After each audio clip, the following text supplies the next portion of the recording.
Welcome in, I'm Artress, and in this video I wanted to go over my Rebecca deck list that I took to the Carta Magica Online Regional on October 26th. Now this deck list, I ended up placing 58th with a 7-3 record. Overall, I would probably not highlight a deck if I went 7-3 and didn't finish top 32. However, I think because Rebecca is in an interesting spot and it's not really a meta pick, I think it might be worth going over it regardless.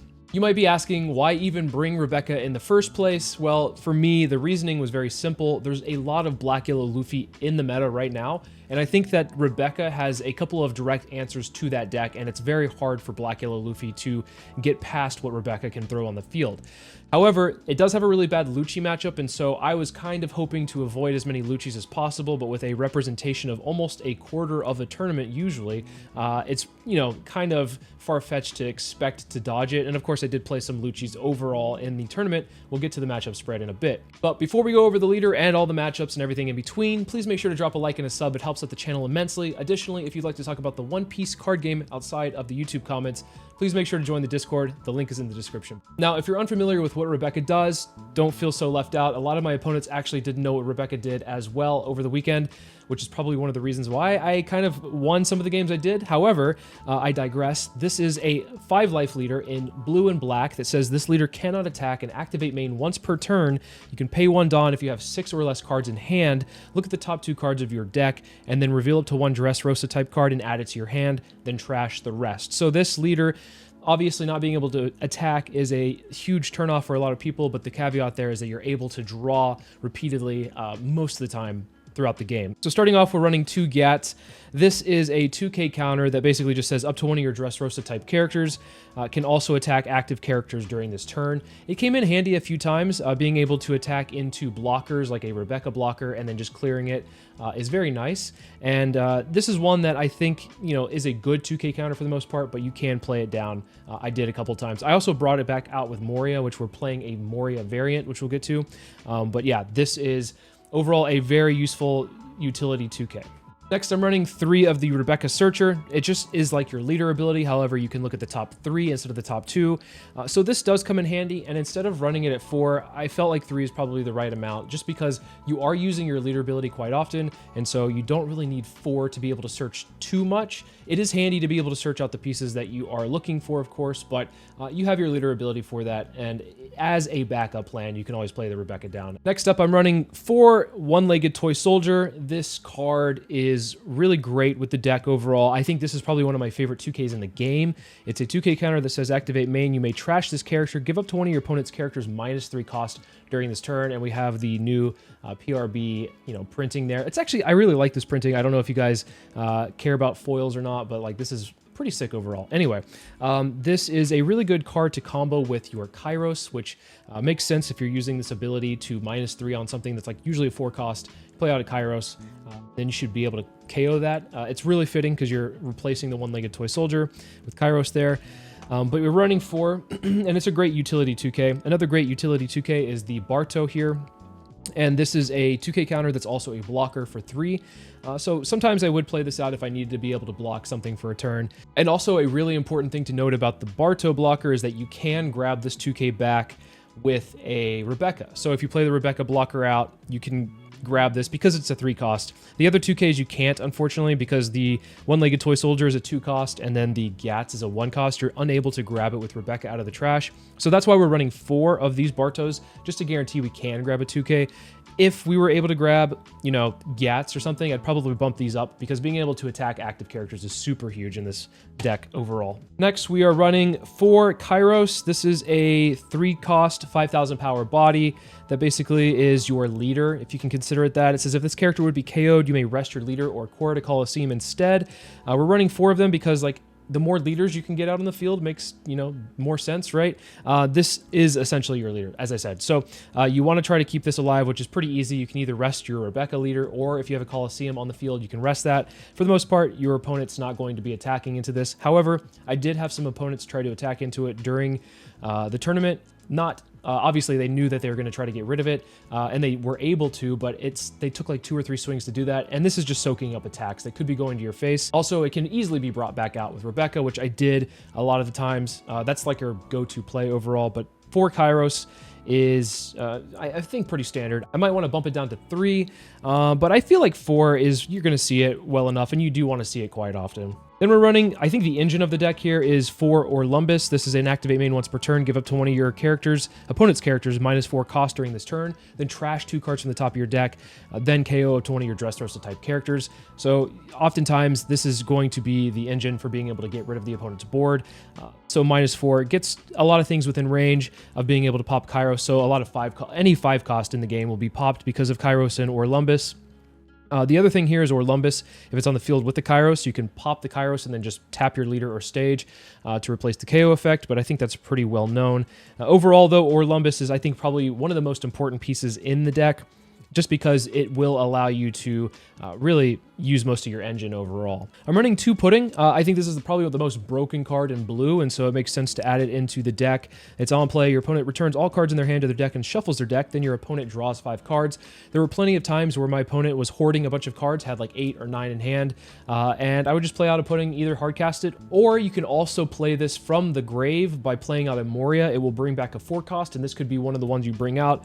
I did actually do that in a match where I played out a Moria against a Black-Yellow Luffy, and then brought the Pudding out with a Rebecca Searcher, reset their hand from 9 to 5, and then, got my own searches off. And by the end of that turn, I had 8 in hand and they had 5, which was insane value for me, unexpected a lot of times. And what's great is when you're using your leader ability or the 1-cost Rebecca, you will oftentimes see this in the top 2 or top 3, and then it'll go to the trash, and then therefore you can set yourself up with a great Moria play thereafter that your opponent might not expect. Of course, we wouldn't be playing Rebecca without 4 Rebecca blockers. This is a centerpiece of your Moria play, I will say that, being able to play out a Rebecca blocker and then, whatever you need from there. And this also is just really great because it's searchable in this deck with your leader. With the 1 cost, it's not searchable, so keep that in mind if you decide to play this, but 4 Rebecca blockers makes the most sense because it is one of the most broken blockers in the game, so have to add it at 4. I'm running 2 Cavendish in the 5-cost spot. This one is a nice little tech choice, especially against Black-Yellow Luffy, being able to attack active characters. The ability says Dawn ×1, this character can also attack active characters, and when attacking, you may rest your leader, KO up to one of your opponent's characters at the cost of 1 or less, then trash 2 cards from the top of your deck. So you can also, with Orlumbus on the field, be able to get rid of a 5-cost by just attacking with this. You can also attack an active character. So this Cavendish, I think, because it's counterless, you don't really want to see it too often in hand. There were times where my hands were bricked up and I had Cavendish and there was no real good time to play it. I think on your 6th Dawn turn, if you're able to establish a Colosseum and then play out the Cavendish, put 1 under, and then swing 7 into a body, usually getting cards out of hand is really great value for you. Then I'm running 3 Sabo. I think that this card could be ran at 3 or 4.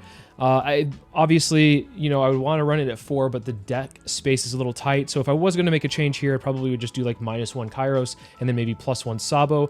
However, Sabo is retrievable from the trash with Rebecca. So obviously the biggest combo there is going Rebecca, grab the Sabo, and then play out the Sabo. So you can find it, you can grab it. Obviously, though, you probably want this on the field and in hand more so. So you could bump it up to 4. But I did find myself using this for counter power rather than just playing it. There were times where my hand was really bricked up and playing out the Sabo helped it. But yeah, it's very versatile, so you could run it at 3, you could run it at 4.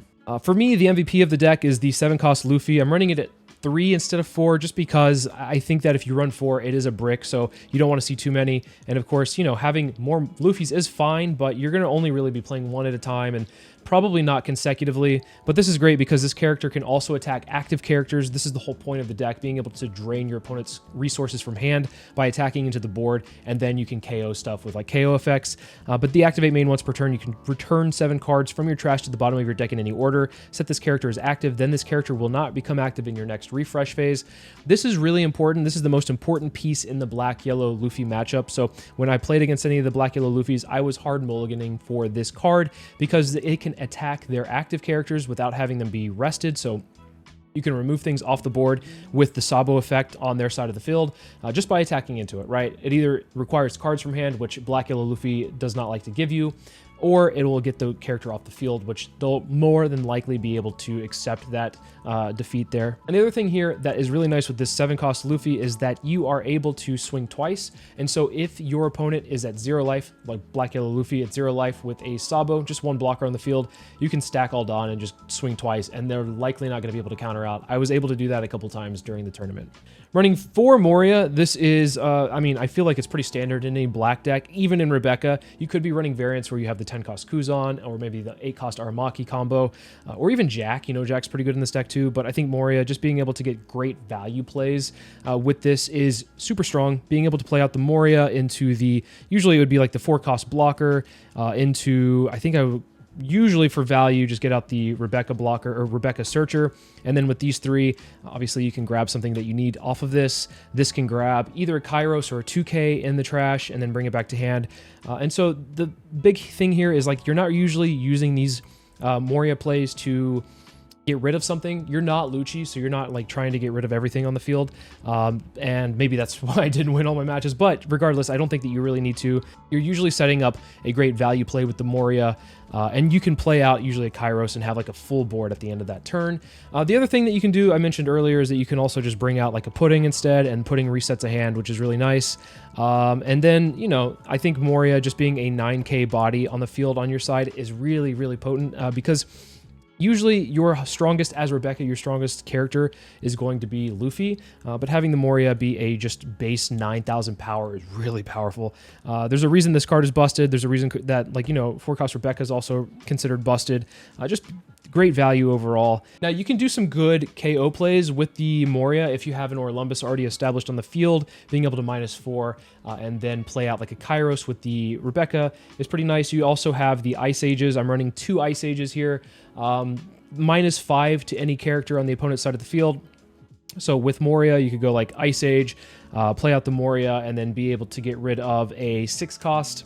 Or if you have the Orlumbus already established, get rid of anything on the field with the Kairos ability. So yeah, I think it only came up a couple of times where I was playing some like KO Morias, but yeah, for the most part, Moria is a value engine there. And like I said, Ice Age at 2, that's just as if you need backup for an Orlumbus ability, which that did come in handy a couple of times.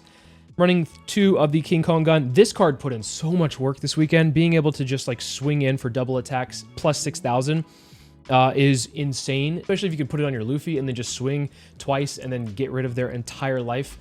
Insane value there. And also I did do a couple of OTKs over the weekend, which is really cool. You don't really expect it from a leader that can't attack, but you know, that's what King Kong gun is for. I'm running it at 2 because I need to see it.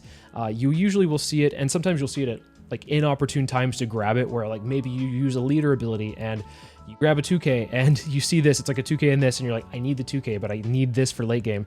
So instead of feeling bad about it going to the trash, I ran 2 just so I could, you know, at least guarantee that I'll see it later on in the game. The real strong value play that I like to do with the King Kong gun, though, is when I have a Luffy on the field. On 10 Dawn, you can throw down the Luffy with a King Kong gun, and if you already have a stage established, which we'll get to the stage in a second, this gives it like pseudo rush. Being able to swing 13K into something twice usually will clear 2 bodies for the most part, which is really strong. And then the next turn, this Luffy's tapped, and your opponent will likely try to attack into it because they want that Luffy off the field. And to me, it's just kind of like a little bit of a blocker at that point. I'm okay letting it go because I'll probably have a good play to follow up afterwards. Yeah, but overall, I think King Kong Gun was like the MVP of the deck this weekend for sure. Then I'm running 2 Truno Bastardo. This is a 4-cost event that says main, choose up to one of your opponent's characters with a cost of 4 or less and KO it. If you have 15 or more cards in your trash, choose up to one of your opponent's characters with a cost of 6 or less and KO it. And so this coupled with Orlumbus usually will take care of anything on the board. And this came in handy a couple times. I went against a Pudding one round where they had 2 of the 9-cost Big Moms on the field. I was able to take care of one of them, and I wasn't able to really efficiently get rid of the second one with just an attack. They were able to counter out, and then I had an Ice Age and a Bastardo in my hand, and I was able to get rid of the Big Mom because of that, and I kind of reset the board at that point. And Bastardo's great, searchable because it's a Dressrosa type card, and it has a trigger that can KO a 5-cost on the field by tapping your leader. So overall, great card to be included in the deck. Then I'm running 2 Red Rocks, 6-cost event that just says place 1 character at the bottom of the owner's deck. Trigger is place 1 character with a cost of 4 or less at the bottom of the owner's deck. This didn't come up that often this weekend. It came up, I think, in one match against maybe Bonnie. where I was able to bottom deck their 10 cost Doflamingo once everything had been cleared at that point. And so I think that this card is great because it's mostly for the Lucci matchup for me to be able to get rid of Jax, because there's really no way for me to get rid of it other than to attack into it or just play Red Rock. And so I was hoping to be able to use this against any Lucci. Unfortunately, I didn't see these in my Lucci matchups, but that's the reason why it's in the deck. It's like an emergency button for anything. And then 3 stage. This is a must-have in the deck. I'm hard mulliganing for this for most of my matches. And then 2, I'm just desperately searching for it within the first couple of turns. This is a 1-cost stage that says if your leader has the Dressrosa type, your Dressrosa type characters can also attack characters the turn in which they are played.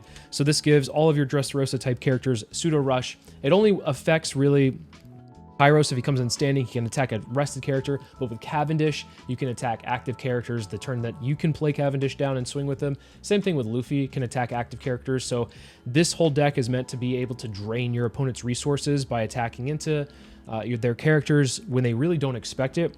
And you can really surprise a lot of opponents by doing that. So overall, I think Rebecca was a fun choice. I don't know if I think it was a smart choice, but I'll say this. If you're playing a deck and you're really comfortable with it, it's like maybe a tier 2 deck, I think that taking a tier 2 deck that you have a lot of practice on is way more important than taking a tier 1 deck that maybe you don't feel super comfortable playing. I think that's the reason why I chose Rebecca, is because like for the 08 meta, I was getting kind of tired of just seeing, you know, like Lucci and BY, and I hadn't put a practice in to really do well for those decks. And so I had been grinding Rebecca since it had come out, played a lot of Enel in between, but I felt like Rebecca would just be like a fun pick. And overall, I felt less stressed going into the tournament because I was like, well, if I do bad, I'm playing a leader that really nobody expects to do well with anyway. And if I do well, awesome. And I ended up doing all right. So 7-3, pretty good. I did want to touch on the matchups a little bit. I have them pulled up here. At 10 rounds, I ran into 3 Black Yellow Luffy, 2 Lucci, a Pudding, a 3-day 2Y, a Pluffy, and a Nami, and a Bonnie. So yeah, a little bit of everything, but I definitely ran into more Black Yellow Luffy, which is great. I was able to take all of those wins for sure, mostly off the back of like being able to swing twice with the Luffy, or just like with a couple of Morias and then maybe a King Kong gun onto something was really overall like